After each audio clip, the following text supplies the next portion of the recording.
Does it work? Okay, perfect. Vážený pán minister zahraničných vecí Spojených štátov amerických, drahý Marco Rubio, dovolte mi, aby som vás privítal ešte raz aj s vašou delegáciou v Bratislave na úrade vlády Slovenskej republiky. Vážené dámy a páni, absolvovali sme spoločne s pánom ministrom najskôr krátke tête-à-tête stretnutie a potom sme rokovali v delegáciách, kde sme do väčších detailov rozoberali témy, ktoré sú podstatou celého našeho dnešného rokovania. Pokúsim sa veľmi stručne zhrnúť závery našich rozhovorov, či už medzi štyrmi očami, alebo v delegáciách. Poprvé si veľmi vážim, že táto návšteva prichádza krátko po našom stretnutí na Floride, kde som mal možnosť hovoriť s prezidentom Spojených štátov amerických, pánom Trumpom, za prítomnosti pána Rubia.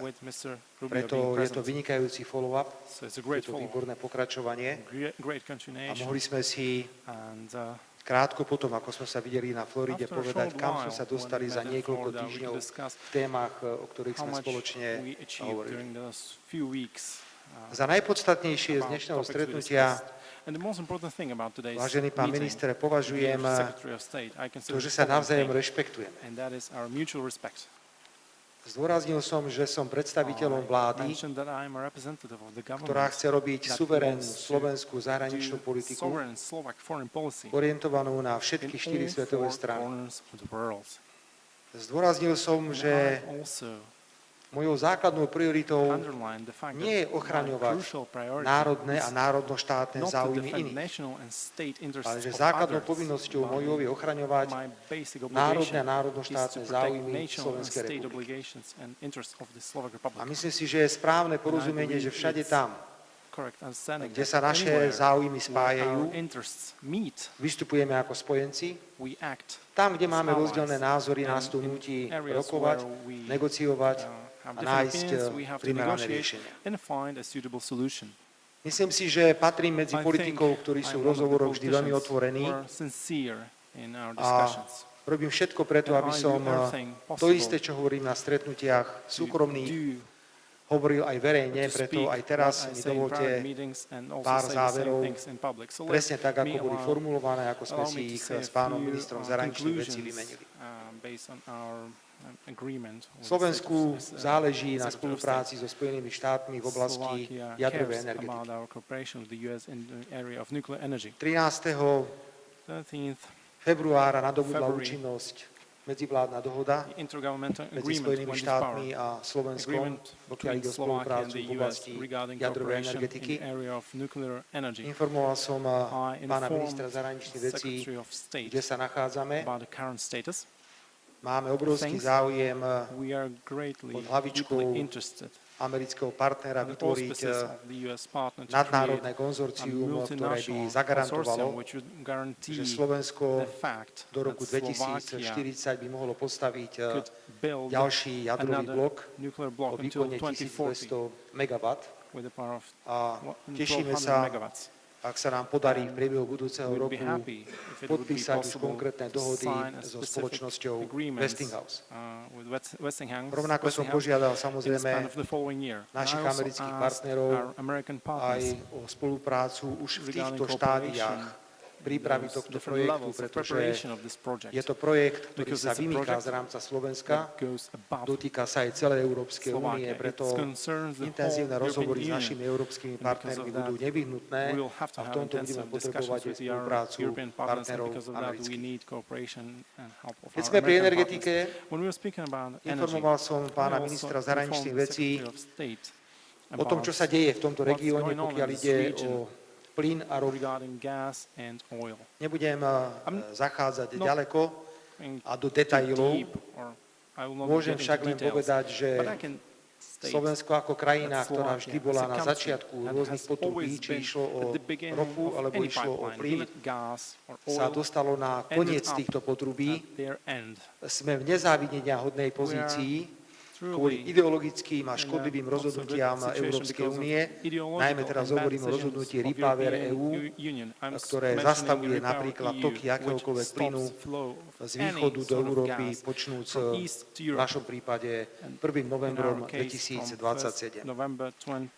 Hľadali sme spolu rôzne alternatívy a ja sa naozaj domnievam, že aj zajtrajšie stretnutie s predsedom maďarskej vlády Viktorom Orbánom môže priniesť určitý posun, pokiaľ ide o krízovú situáciu, ktorá momentálne vzniká v oblasti dodávok ropy do Európy a do rafinérií, ktoré kontroluje maďarský MOL.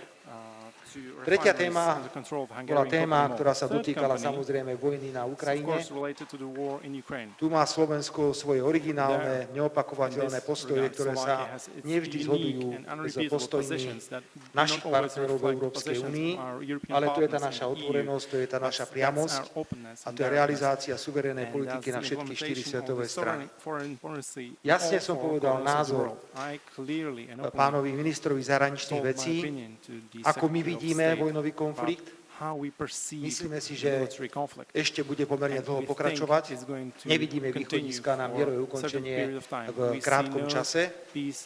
A ponúkol som Slovensko ako krajinu, ktorá rozumie jazyku aj na Ukrajine, aj v Ruskej federácii, ako krajinu, ktorá má dobré spravodajské služby, ako krajinu, ktorá je susednou krajinou Ukrajiny, na dobrú výmenu názorov k tejto téme. A pán minister, chcem oceniť prístup vašeho prezidenta, lebo to je prístup človeka, ktorý je veľmi pragmatický a racionálny a chce túto vojnu ukončiť čo najrýchlejšie. Tiež ju považujeme za nezmyselnú, preto ak môže byť Slovensko nápomocné v akýchkoľvek mierových iniciatívach, ktoré budú viesť k ukončeniu tejto vojny, tak sme maximálne pripravení. Vážené dámy a páni, chcel by som ešte informovať, že počnúc 1. júlom 2026 Slovensko preberá predsedníctvo vo výnimočnej štruktúre regionálnej spolupráce a to je V4, Vyšegrádska skupina. Chcel by som potvrdiť slová pána ministra zahraničných vecí, že tento formát by mal byť využívaný nielen na danú regionálnu spoluprácu, ale mali by sme uvažovať aj po postupnom prizývaní partnerov k témam, ktoré v danom okamihu budú veľmi aktuálne.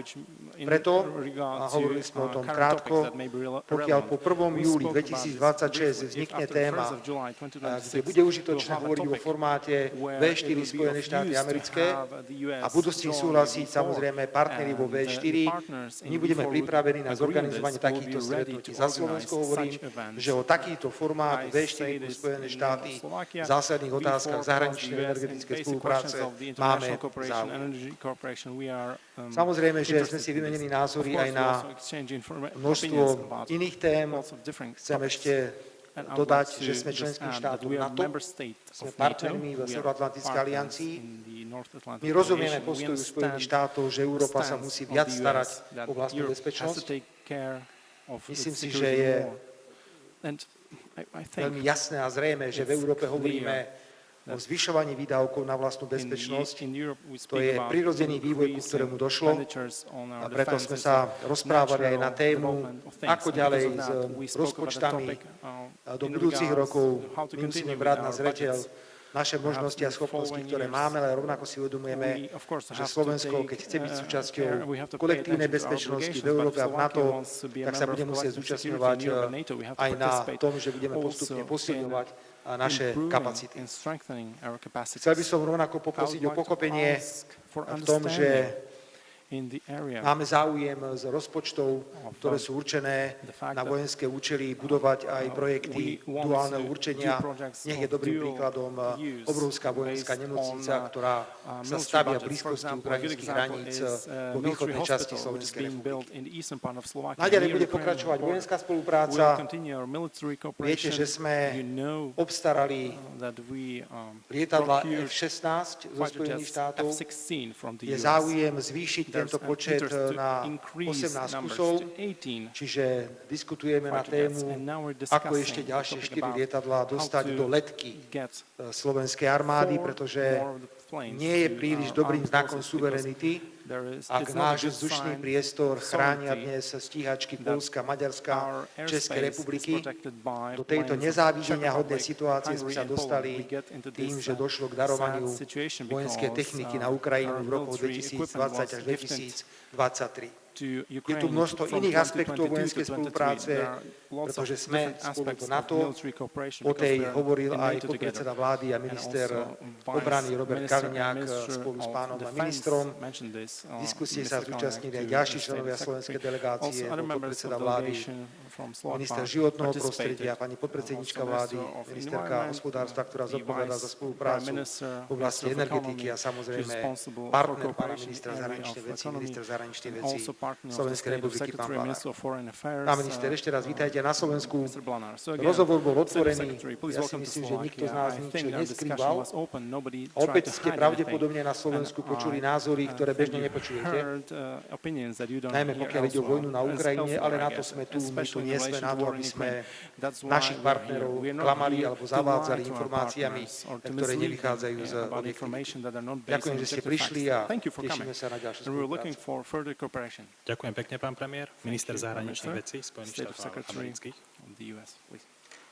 Well, first of all, thank you, Mr. Prime Minister, for welcoming us. This is a follow-up, as you said, to a meeting we had not too long ago in Florida, in my home state, with the President of the United States. And in the aftermath of that meeting, we discussed some things during that meeting regarding a specific purchase of airplanes. There were some impediments to it.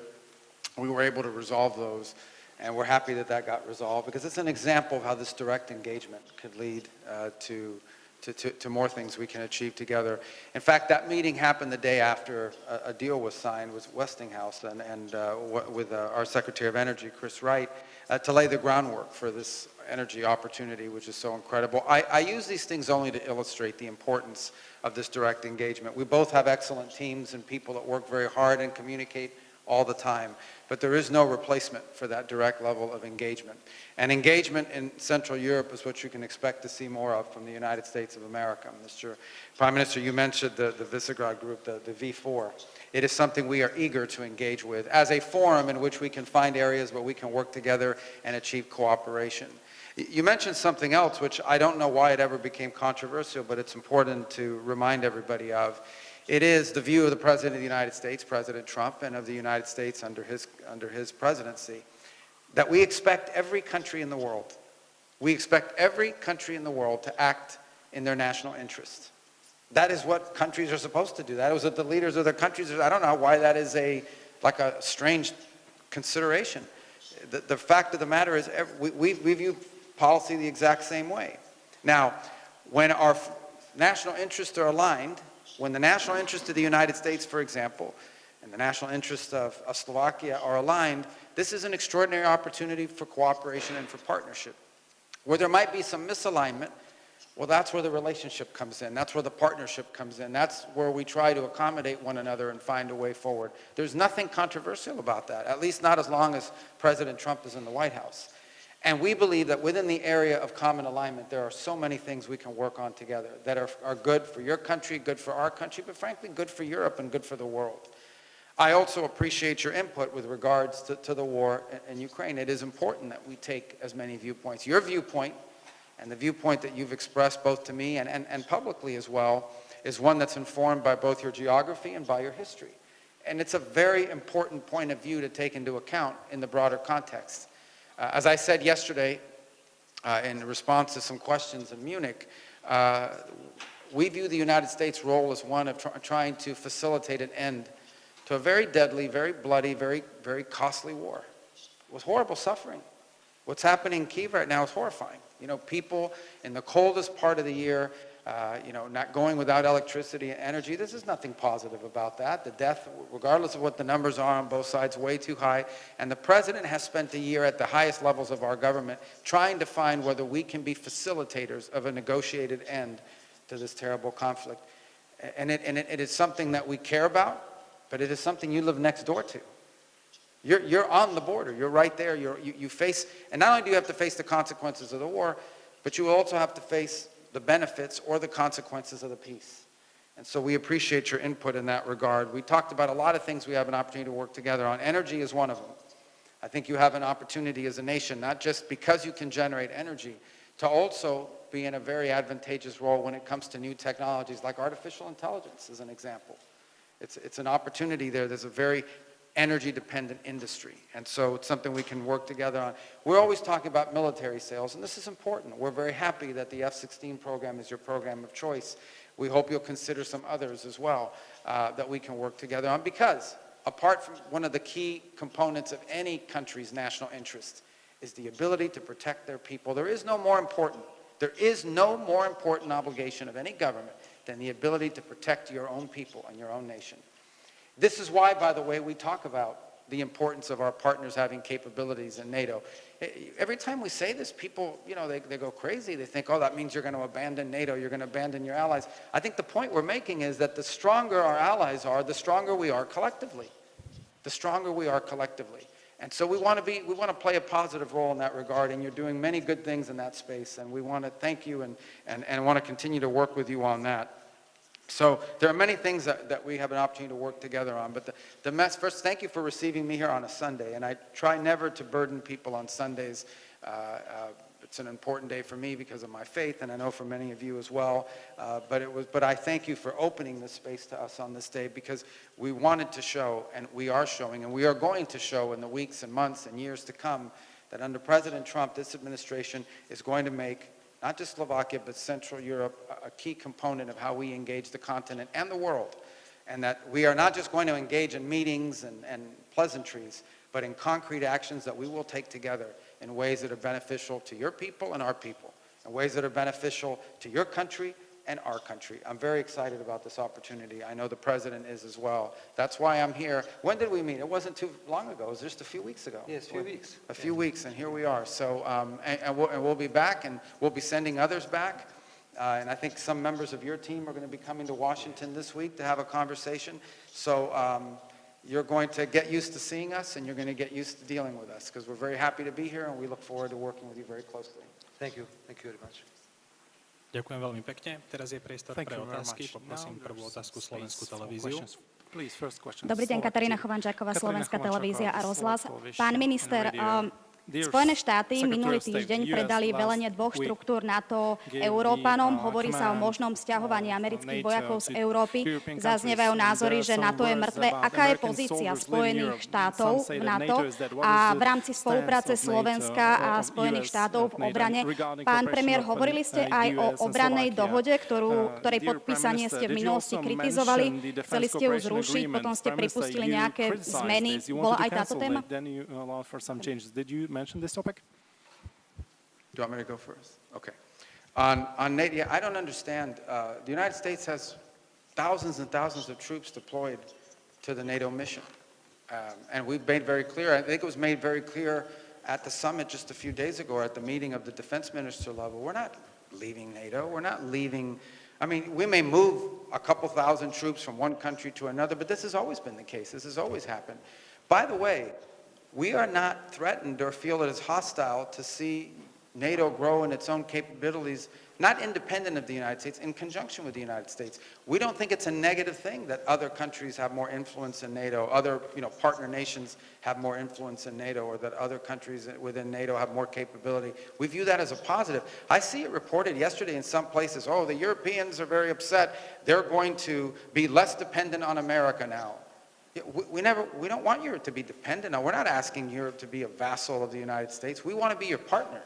We want to work with Europe. We want to work with our allies. We want to work in cooperation with you. And our point has been and continues to be, the stronger you are, both on an individual basis in terms of countries and collectively as an alliance, the stronger the members of NATO are, the stronger NATO is.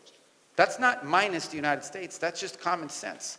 Okay? If you have an alliance made up of countries, the stronger all those members are, the stronger the alliance is. And we want the alliance to be so strong that no one will ever dare test it.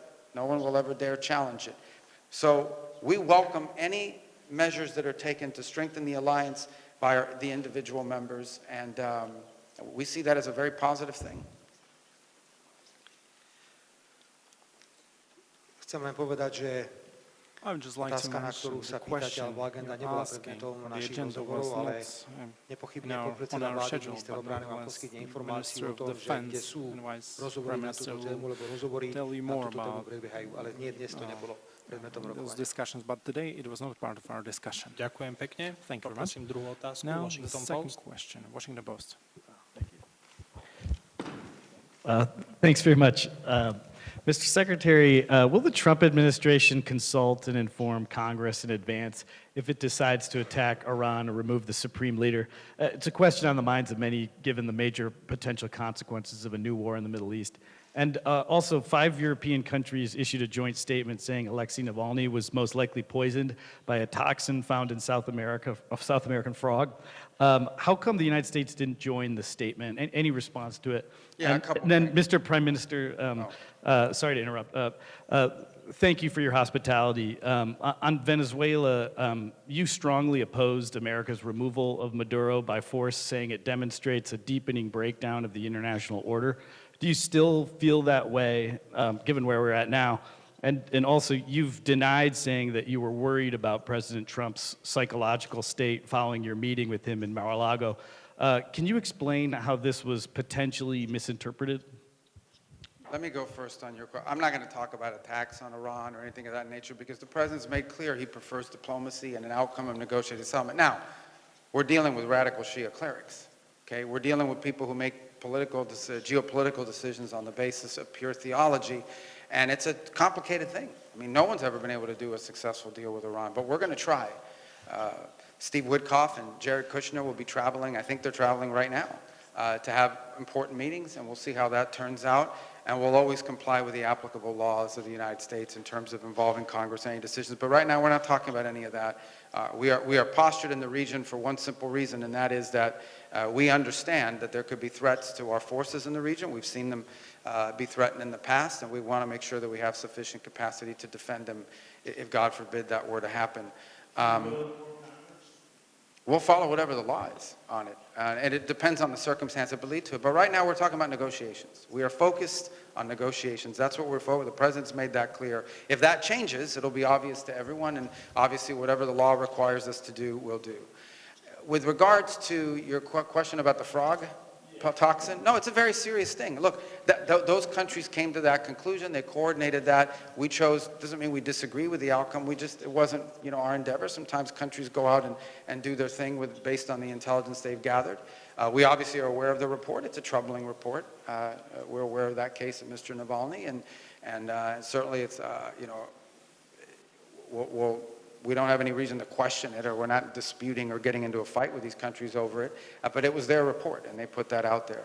And let me just make one more point, because I think you asked him a question in order to see if you can get him against us with something about, you didn't criticize. A lot of countries didn't like what we did in Venezuela. That's okay.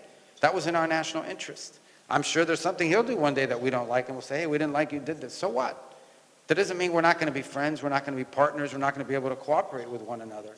Countries express their opinion all the time. We have very close allies that didn't like what we did in that regard. I can tell you what, it was successful. We're proud of it. It was necessary because the guy was a narco-terrorist, and we made him a bunch of offers, and he chose to tore them out. And look what's happened in Venezuela in the 6 weeks since he's been gone. Okay? Now, it's got a long way to go.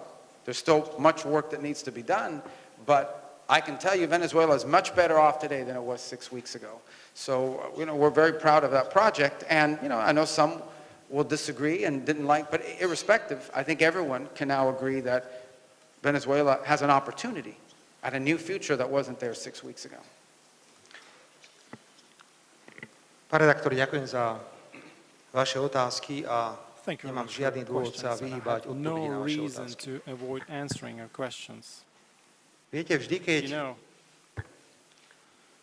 niekomu vadí, ako sa Slovensko suverénne správa, tak sa automaticky snaží vytvárať prekážky takémuto suverénnemu správaniu. Nebojte sa, nevyhnem sa vašej otázke, len použijem iný príklad. Rozhodol som sa suverénne v duchu našej suverénnej politiky, že sa zúčastním na oslavách 80. výročia konca druhej svetovej vojny a víťazstva nad fašizmom v Moskve. A mal som na to 1000 dobrých dôvodov, pretože bola to Červená armáda, ktorá oslobodzovala Slovensko v rokoch 44 a 45. Či veríte alebo neveríte, ale dva členské štáty Európskej únie,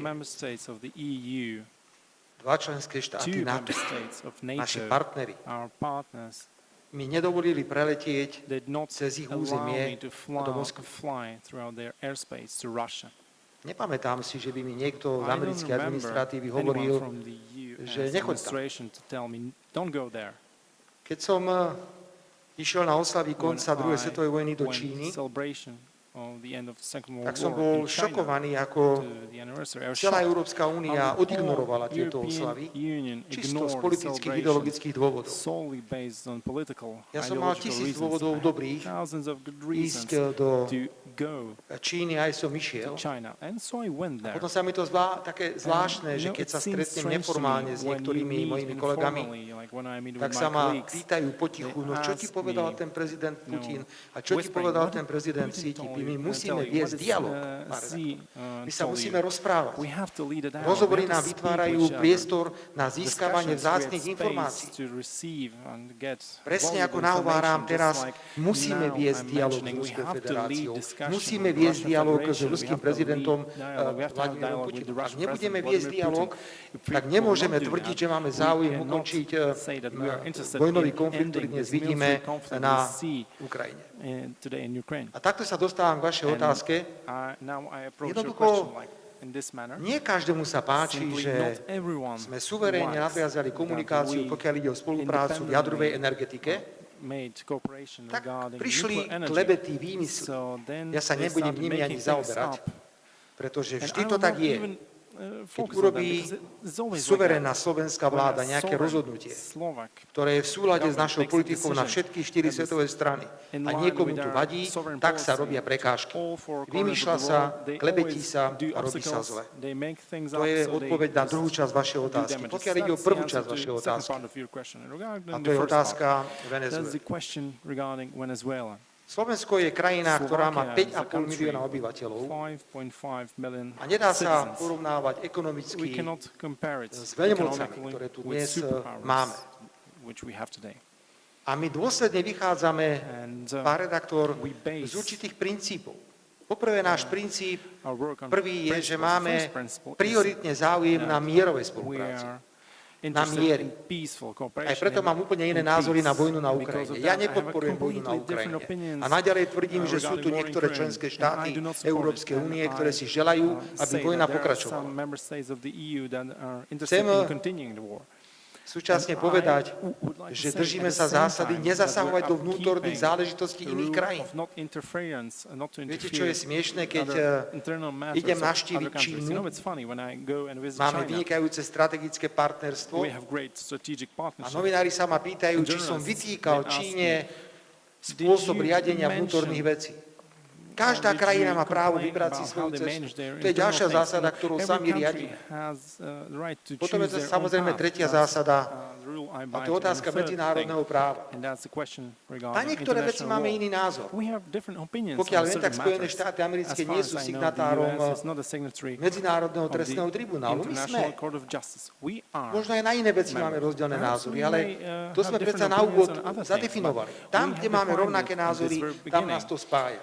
Kde máme rozdielne názory, poďme sa o tom rozprávať, viesť negociáciu a dôjsť k nejakému záveru. Čiže všetky postoje, ktoré my formulujeme, vychádzajú z týchto princípov. To je napríklad dôvod, pán kolega, prečo by sme doteraz neuznali Kosovo. Lebo sme presvedčení, že Kosovo vzniklo v rozpore s medzinárodným právom. Ale nemali sme problém, tak ako sme povedali svoj názor na Venezuelu povedať v prípade vojny na Ukrajine, že použitie vojenskej sily na Ukrajine je porušením medzinárodného práva. Ja nemám inú možnosť len sa vyjadrovať na rovnaké situácie rovnakým spôsobom, ale ja absolútne oceňujem, pretože vidíme to po dlhom čase, zdravý rozum, pragmatizmus v zahraničnej politike. Toto tu chýba. A toto si myslím je ten najcennejší príspevok, ktorý priniesol americký prezident do zahraničnej a svetovej politiky. Zdravý rozum, pragmatizmus a nehľadíte na záujmy iných. Každý si musí predovšetkým hľadiť na svoje vlastné záujmy, národno-štátne záujmy, ale za predpokladu, že to bude viesť k mierovému spolunažívaniu jednotlivých národov a štátov. Ďakujem pekne. Poprosím ďalšiu otázku. Televízia TA3. Dobrý deň, Robert Zorák, TA3. My first question is for Mr. Secretary. Mr. Secretary, yesterday in Munich you said, and you repeated it basically today here, that... Can you hold the mic up just a little bit? There I'm sorry. You said yesterday in Munich and as well as today that it's very important for every alliance to have all of the members very strong, and you support it. At the same time, before your visit of Bratislava and Budapest, you said that this is kind of strengthening the ties with so-called cooperative allies. Who are the non-cooperative allies from your point of view? And isn't this kind of creation of two-tier EU or the policy of carrot and stick? Moja druhá otázka je pre pána premiéra. Včera pán minister Rubio povedal tiež, že podľa Washingtonu Rusko nemá veľmi záujem na ukončení vojny. Vy sám rád opakujete, že máte iný názor na vojnu na Ukrajine, než je všeobecne v Európe. Ako ste si vyjasnili túto otázku v rozhovoru s pánom ministrom? I think I followed your question. Let me just briefly say, I don't know about look, I'm not going to use this press conference to attack this member of NATO or that member of NATO in terms of what they're doing or not doing with regards to the alliance. I was giving a speech about our relationship, the transatlantic alliance, as they call it, which on the military front is largely built on NATO, and on the commercial and economic front is built through the European Union, and obviously to non-members of the European Union then through bilateral agreements with them. And the core point of my speech yesterday remains that our relationship to Europe as a continent, the transatlantic relationship, is not just a military alliance. It is not just a commercial alliance or a trade alliance. If it was just built on commerce and military, then this is very transactional. And it's only going to be an alliance as long as it's mutually beneficial in that regard. The point of my argument yesterday was that our transatlantic alliance, as it's been called, is built on something even more important and more enduring, and that is the ties we have as people, cultural ties, historical ties, religious ties, direct descendants in many cases, our language, etc., shared experience. And that's the point of it.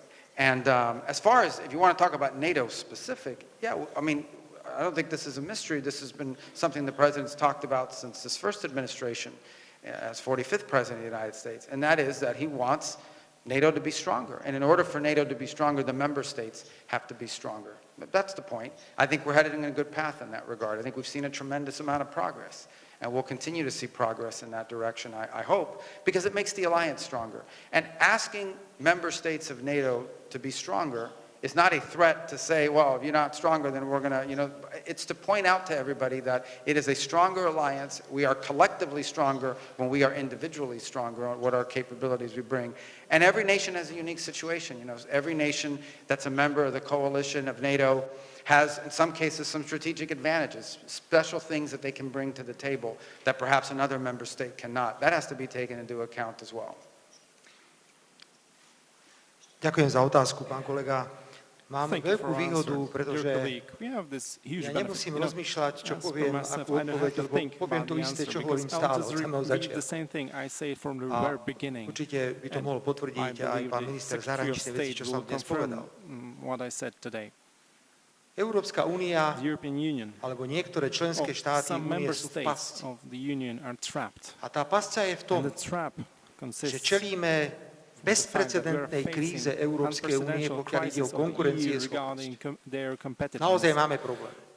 Európska únia je ekonomicky v hlbokej kríze a pokiaľ si nepovieme, že sme prijali nezmyselné ideologické klimatické ciele, tak sa z tejto krízy nikdy nedostaneme. v tejto situácii, pán kolega, je veľmi ťažké niektorým členským štátom povedať, urobili sme chybu pri vojne na Ukrajine. Veď stratégia bola veľmi jasná. Už v apríli, 3 mesiace po začiatku vojny, na stole v Istanbule bol pripravený dohovor, ktorý mohol vojnu ukončiť. A prišli niektorí západní politici, predovšetkým z Európy, ktorí povedali, nesmiete to urobiť, lebo si mysleli, že cez túto stratégiu vojny, podporovania Ukrajiny, sankcií, pôžičiek sa ekonomicky a politicky Rusko oslabí. Dnes všetci vieme, že táto stratégia nefunguje. Ale krajiny, ktoré túto stratégiu podporovali od samého začiatku, nemajú odvahu sa priznať a povedať, stačilo. Pán redaktor, hovorili sme o číslach, že koľko je reálne obetí tejto vojny. Tí čísla sa rôznia, sú také a sú aj onaké. Fakt je ten, zoberte si pero a papier a napíšte si to a keď sa tu na konci tohto roka stretneme, tak vás budem s tým konfrontovať. Európska únia poskytuje teraz pôžičku 90 miliárd eur pre Ukrajinu. Z toho, prosím, opravte ma, je 60 miliárd na zbrane a 30 miliárd má ísť na fungovanie Ukrajiny ako také. Ja som hrdý, že som na Európskej rade odmietol účasť na tejto vojenskej pôžičke. Viete, čo sa stane? V decembri budeme všetci rátať. Ďalšie 100 000 mŕtvych na strane ruskej a na strane ukrajinskej. A jediným výsledkom bude, že Rusko bude hlbšie v území Ukrajiny. O čom je celá táto stratégia? Čiže ja nemením názor, som presvedčený, že vojna je nezmyselná, že konflikt na Ukrajine nemá vojenské riešenie. Nemá vojenské riešenie. Ak sa v tomto konflikte bude pokračovať bez záujmu sa rozprávať, tak výsledkom budú iba 100 000 mŕtvych ľudí a silnejšie postavenie Ruskej federácie. Pán kolega, 20. sankčný balík sa pripravuje teraz. Koľko tých sankčných balíkov má byť, aby sa zastavil postup ruskej armády? Má byť 100? 150? Ja sa domnievam, že tak, ako sme vymysleli 20 sankčných balíkov, sme mali vymyslieť v Európskej únii 20 mierových iniciatív. Európska únia mala vynaložiť celé úsilie, celú energiu. Je nás skoro 500 miliónov. Ešte stále sme ekonomicky v celkom silní, hoci máme krízu. A mali sme presviečať bojujúce strany, aj Rusko a Ukrajinsku. Stopnite to, zastavte to. Poďme nájsť riešenie, ktoré bude pre obidve strany priateľné. Takže nič nové som nepovedal. Opakujem od samého začiatku môj postoj, ktorý je iný. Nie všetci partneri v Európskej únii so mnou súhlasia, ale ja si myslím, že je úlohou politika, ktorý sa považuje za suverénneho, že hovorí suverénne názory, ak je o nich pochopiteľne presvedčený. Ďakujem veľmi pekne. Posledná otázka. Bloomberg. Thank you. Secretary... I just did an interview with you guys. This guy gets all the exclusives. All right, go ahead. I'm sorry. Thank you for more of your time, Secretary Rubio. No, thank you. That's what I'm here. Wanted to ask you, you met in the last several days with the leaders of Greenland and Denmark in Munich. Is there agreement or acceptance from the U.S. side that the issue of ceding sovereignty of Greenland to the U.S. is no longer on the table, or that Greenland will not ultimately become part of the U.S.? And on Syria, you also met with the foreign minister in Munich. Several Republican congressional leaders have talked about serious concerns over al-Shara's ability to fulfill the conditions that you had laid out in May of 2025, and saying he's moving backwards on some of those regarding treatment of minorities, the role of foreign fighters. Do you share that assessment? And was that something you conveyed to the foreign minister? And then Prime Minister Fico, can you clarify the situation regarding oil supplies via the Druzhba pipeline? And do you have any information on why the flows have not resumed? Or can you confirm Hungary's claim that Ukraine has indeed repaired the damaged section of the pipeline, but that there is no political will from the Ukrainian side to restart that flow? And lastly, on energy, Prime Minister. That's like 4 questions. How does the guy get 4 questions? Just in terms of You guys did a pool or something? the energy reduction, the energy reliance dependence of Slovakia on Russia, is that something that that Slovakia is willing to reduce or end the oil and gas imports, or to increase imports of fuels like LNG from the U.S.? Thank you both so much. All right. I don't even remember your first question. I think it was about Greenland and Denmark, right? Okay. Yeah, we met with them. We're meeting with them. I'm not going to talk about it. I told you guys we're not going to have this thing back and forth in media and press conferences. We have a good process in place. We're engaging with them. I feel very positive and optimistic that we're on a good trajectory. In the case of Syria, actually, let me point something out. Number one, we met with the foreign minister of Syria. You know who else was there? General Muslim. They came together. The Kurdish leader was there. We put that out. I don't know why that wasn't reported. Interestingly, by the way, I read, and I knew this was going to happen. I told my people to tell you this because I knew this was going to happen. We couldn't go to a Ukraine meeting that they were having, one of the multiple Ukraine meetings that we attend. We couldn't go to one of them. And the reason why we couldn't go to that one with 4 other European countries is because we were meeting with Syria and the Kurds. I couldn't figure out a way how to be in 2 places at the same time. It's a problem many people face. You can't be in 2 places at the same time. So we met with the Syrian foreign minister and with the General Mazloum on behalf of the Kurds, a historic meeting, okay, together in the same meeting. Now, let me say that no one here has ever disputed that the challenge of Syria was going to be a very significant one, okay? We are dealing with elements that, as we've said in the past, we have concerns about things that they have done in the past. But the bottom line was we had 2 choices in Syria.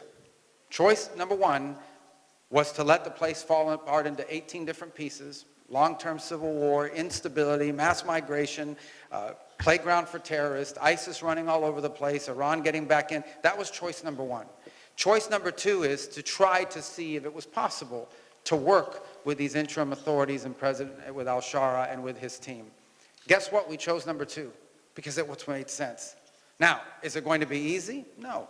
Is it going to be difficult? Absolutely. Is it going to have ups and downs and good days and bad days? No doubt about it. Here's the fact, okay? And I'm not saying that this tells you that we should claim victory and start a parade, but here's the fact. The fact is that when this situation erupted in the northeast of Syria, the president engaged personally, not once but twice with al-Shara, and he said, stop the fighting, so that we can move the ISIS prisoners that are there. Thousands of ISIS prisoners who, by the way, could have broken out and created havoc and chaos. Stop the fighting so that we can move these ISIS prisoners and so that we have more time to work on this reintegration, the integration of the Kurds into the national Syrian forces. And al-Shara did it. Now, he's kept his word up to this point. Obviously, he has to keep doing that. But that's what we've been able to achieve. We've been able to at least get him to agree to do that, and that's been important because we've been able to move those prisoners into Iraq and out of harm's way so that we don't have a massive jailbreak and 4,000 or 5,000 ISIS killers running crazy all over the place and threatening us in the future. And it's given us time to work on this integration agreement, which they have agreed to between the Kurds and the Syrian authorities in Damascus. Now, you have to implement that agreement. That's not going to be easy. And there are other such agreements that they need to reach with the Druze, with the Bedouins, with the Alawis, with all the elements of a very diverse society in Syria.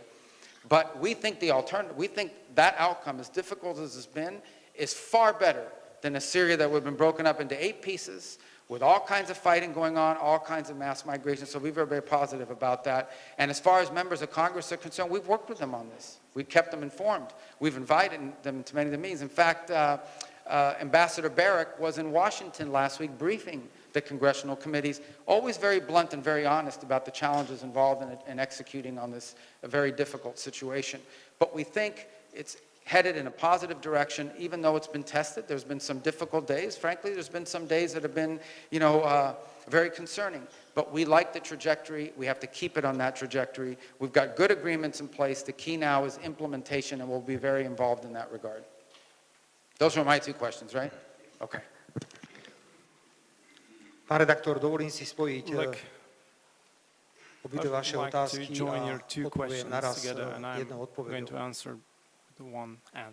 Keď krajiny bojujú, ako to je v prípade Ukrajiny, tak sa už nehľadí na nič. používa sa propaganda z jednej strany, z druhej strany. A tak ako Ukrajina obviňuje Ruskú federáciu, že zneužíva energie, ako sú ropa a plyn na politické účely, tak aj druhá strana zase obviňuje Ukrajinu, že robí to isté. Pán redaktor, my sme pravidelne cez Slovensko ťahali plyn, ktorý išiel cez Ukrajinu na Slovensko do západnej Európy. A zarábali sme na tom na tranzitných poplatkoch okolo 500 miliónov eur ročne. Ukrajina tým, že tranzitovala ruský plyn do Európy, zarábala na tranzitných poplatkoch okolo 800 až 900 miliónov eur ročne. A prišlo ideologické rozhodnutie. Cez Ukrajinu sa nebude ťahať ruský plyn, to znamená, nebude sa ťahať ani cez Slovensko. Pravdepodobne Ukrajine tá miliarda nechýba, pretože dostávajú obrovské príjmy, obrovské pôžičky. To sú 100 milióny, to sú miliardy. To sú jednoducho také sumy peňazí, o ktoré si nevieme ani predstaviť. Za týchto podmienok chcem povedať, že Slovensko sa správa veľmi zodpovedne. Mohli by sme byť urazení a mohli by sme prijať odvetné opatrenia proti Ukrajine. Ale my na Ukrajine nevidíme prezidenta Zelenského. Nevidíme politikov. Ja tam vidím deti, ženy a rodiny, ktoré potrebujú prežiť ťažkú zimu. A preto sme sa rozhodli, že napriek tomu, čo nám Zelenský urobil, že nás obralo 500 miliónov eur ročne, dodávame na Ukrajinu elektrickú energiu, to sú tzv. Špeciálne zásielky elektriny, keď im zlyháva energetický systém. A my im dodávame, či tomu veríte alebo neveríte, aj plyn. Napriek tomu, že z východu na západ už netečie.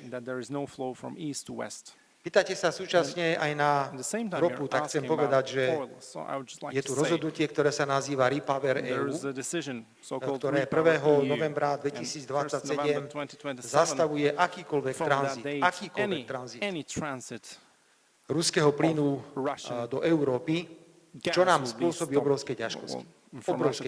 Nechcem to tu teraz vysvetľovať. Ale ako krajina, ktorá sme boli na začiatku rúry, sme na konci rúry.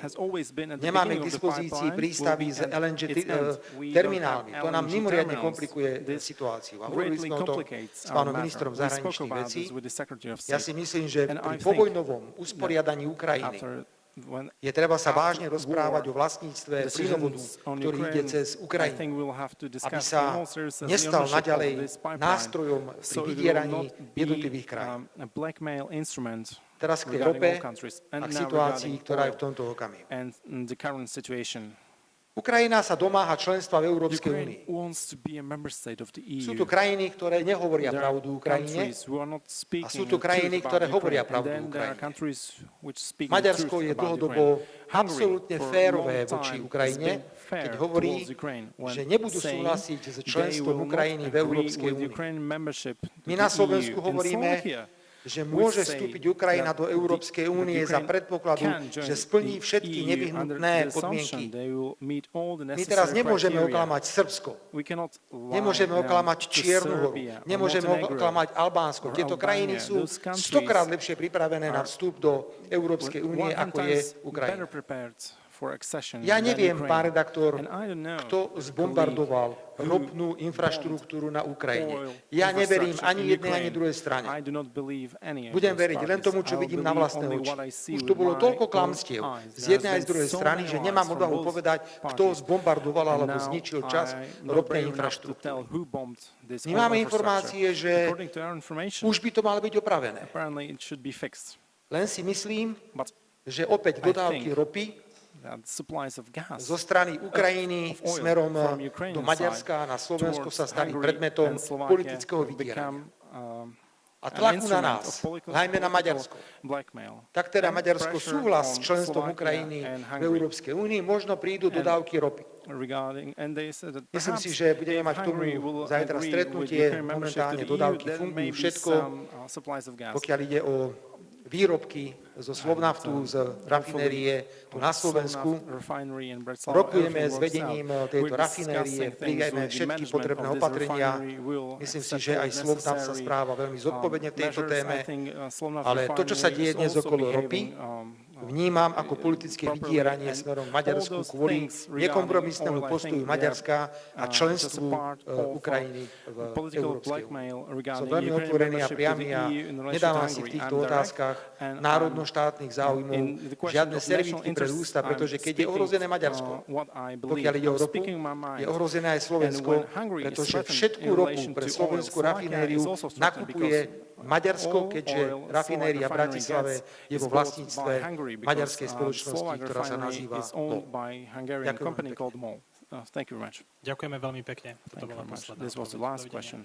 Thank you. Bye-bye.